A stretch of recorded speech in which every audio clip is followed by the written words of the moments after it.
So we're on Agile Mind, topic 18, which is right here, solving quadratic equations.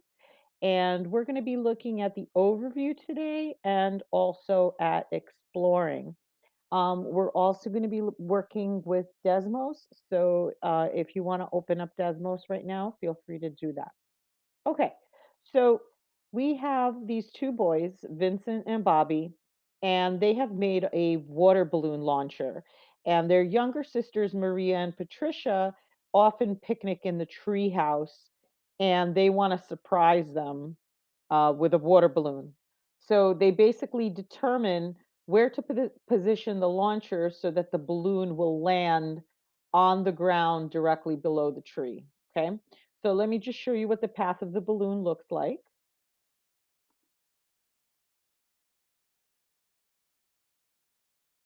All right, so notice it kind of made a curvy shape. Remember, we talked about those. Those are parabolas. What the two boys want to determine is at what time that water balloon is going to hit the ground. Okay, so that's what we're going to be looking at. Now, right over here is the version of the launch. So notice they start at time 0, goes all the way up until 2 seconds. Right over here, we have 2 seconds. And that's when it reaches its highest point right here, roughly at 60 something. And then the water balloon starts to go down. So we're trying to figure out at what point it's going to hit the ground, at what time, sorry. Now, the equation of this parabola is right here. And what we're going to do is we're going to go to Desmos and we're going to analyze this equation. Now, what you can do is you can copy it, but Desmos can be a little bit tricky if you try to paste it.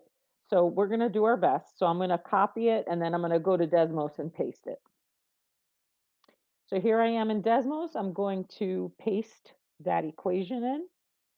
And you see it's giving me a cautionary symbol. It doesn't understand a few things.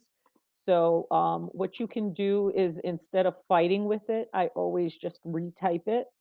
So that way there's no symbols in there that it doesn't understand. So I'm just going to retype the exact same equation, and then you can just delete this one.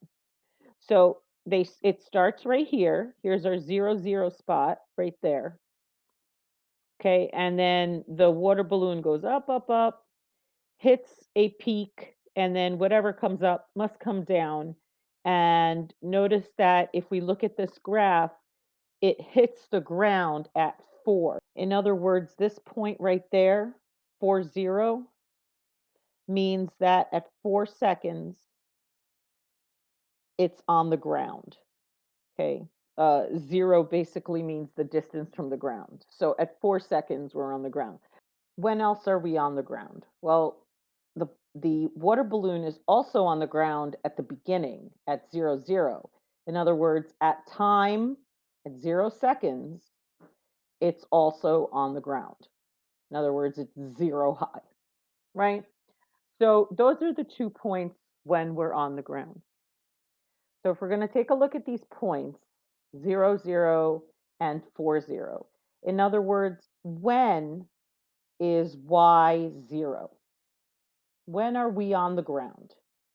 Well, we are on the ground at 0, at time 0, and we're also on the ground at time 4, right?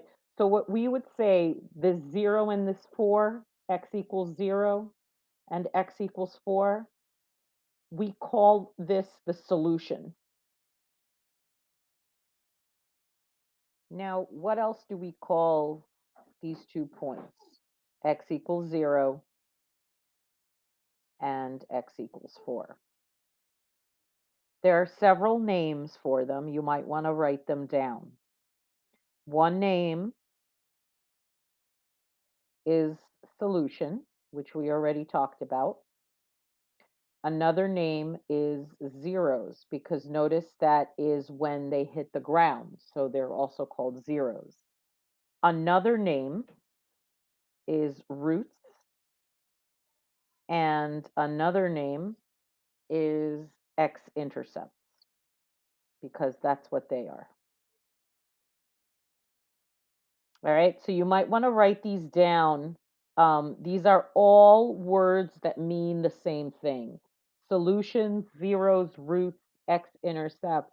Basically, they all mean the same thing, and they all refer to where the parabola hits zero, or in other words, hits the ground. Y is zero at both points, and it hits at x equals zero, x equals 4. All right, now that we've looked at it on the graph, what I want to do is take a look at this equation and solve it. So here is my equation, y equals negative 16x squared plus 64x. Now, what we're going to do is we're going to go back to our factoring skills, which we just spent weeks going over, and we're going to use them here. Now, instead of y, what I'm going to do is I'm going to make it a 0. In other words, we want to know when that ball hits the ground. Not ball, I'm sorry, when that water balloon hits the ground. Okay? So my equation is going to be, I'm just going to turn it around and I'm going to write negative 16x squared plus 64x, and I'm going to set it equal to 0. So notice I have an equation now. Now what we're going to do is we're going to factor it. Now remember, to factor, always look for the greatest common factor first. Now, what's the greatest common factor when it comes to negative 16 and 64? So the first thing I'm going to do is I'm going to divide 64 by 16 and see if that's divisible. 64 divided by 16, I get 4.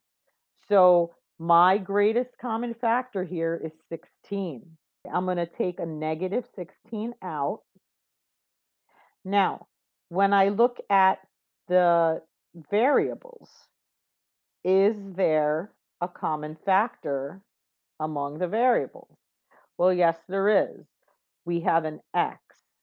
So my greatest common factor is negative 16x. All right. Now I'm going to open parentheses. So what do I need to put here to get back this negative 16x squared?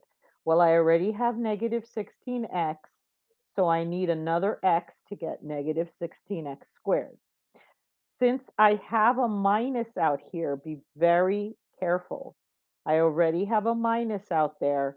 So what I'm going to do is I'm going to put a minus here instead of a plus, because negative times negative is positive. Okay, so just be careful there. Okay. Now, 16 times what is 64? Or negative 16 times what is positive 64?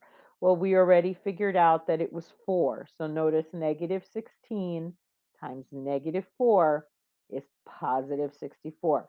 Now, is that enough? Do we already have an x? Yes, we do. So we're going to close this up, and then I'm going to drop that equals 0. Okay. Now, what I'm going to do next is I'm going to break this up into equation 1 and equation 2. Now, equation 1 is going to be negative 16x equals 0. And where that comes from is right there, the negative 16x. Okay. And I'm also going to break it up into x minus 4 equals 0. Now, the reason I'm setting them both equal to 0 is because when I have two numbers multiplying, and these two are multiplying, how do we get them to be 0? Well, one of them has to be 0. So that's why we're setting them equal to 0, because 0 times something is going to give us 0. So we're setting them both equal to 0. All right. Anyway, that's not that important. Just know that that's really where it comes from. So now I'm going to solve each equation. So I have negative 16x equals 0. So what I'm going to do is I'm going to divide by negative 16 on each side. And now what do I have left? I have x equals 0 divided by negative 16 is 0. So that's my first answer. And here on the other equation, I would add 4 to each side, and I have x equals 4. Now, where have we seen these numbers before? Well, I'm going to make the screen big again. Take a look. These are our points. X equals 0 and x equals 4. That's where we saw them on the graph. So we just solved this algebraically, and we just solved this graphically. So you're going to get the same answer no matter which way you solve it. And once again, these answers have all of these names. Okay, remember those are their names. So if we ask you for the solutions, the zeros, the roots, the x-intercept, that's what you're looking for. Okay?